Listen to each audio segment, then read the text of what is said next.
Johannes Antonius Scopoli se je rodil po dokumentih 3. junija 1723, kar je natančno 300 let.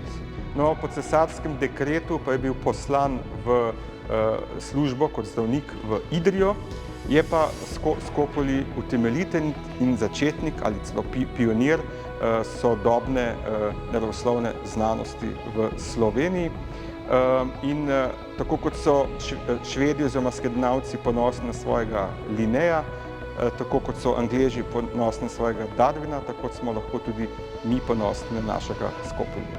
Idrijski rudnik je bil vsa leta izredno pomemben, predvsem zato, ker je bil izredno bogat in je prinašal velike denarje. No in da bi še bolje izkoriščali v bistvu rudnik, so mogli biti rudarji zdravi, ker sicer ne bi šlo. No in prišel je v Idrijo 1754 Scopoli. On je sicer se takoj lotil zdravljenja, posebno pa merkurializma, torej zastrupitve z živim srebrom, vendar zaradi njegovega počutja, tudi sam je tako napisal, se je takoj lotil tudi raziskav naravoslovnih in vseh mogočih raziskav, ne več sicer v začetku predvsem botaniko in pa rudniške, bi rekel, posebnosti. In njegovi opisi teh bogatih rud so imenitni, opisal jih je 10 različnih vrst. Zdaj smo na Scopolijevem vrtu, ki ga je muzejsko društvo začelo urejati leta 2004 v spomin na Scopolija in vse ostale naravoslovce, ki so delovali v Idriji.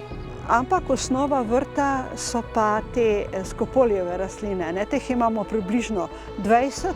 Kranjski volčič, Scopolia carniolica, je imenovana po njemu.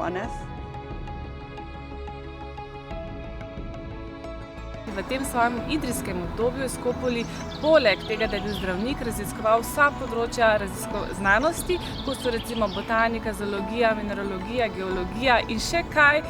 In seveda v tem plodnem času je tudi izdal Floro carniolico, ki v bistvu predstavlja temelj naše botanike na Slovenskem oziroma v takratni deželi Kranjski. V Scopoli pa je opisal tudi našo, tako rekoč, slovensko simbolno drevo lipo, ki jo je torej videl v okolici Idrije in tako predstavlja v bistvu samo nahajališče lipe, locus classicus, prav tukaj pri nas v Sloveniji, torej takratni deželi Kranjski.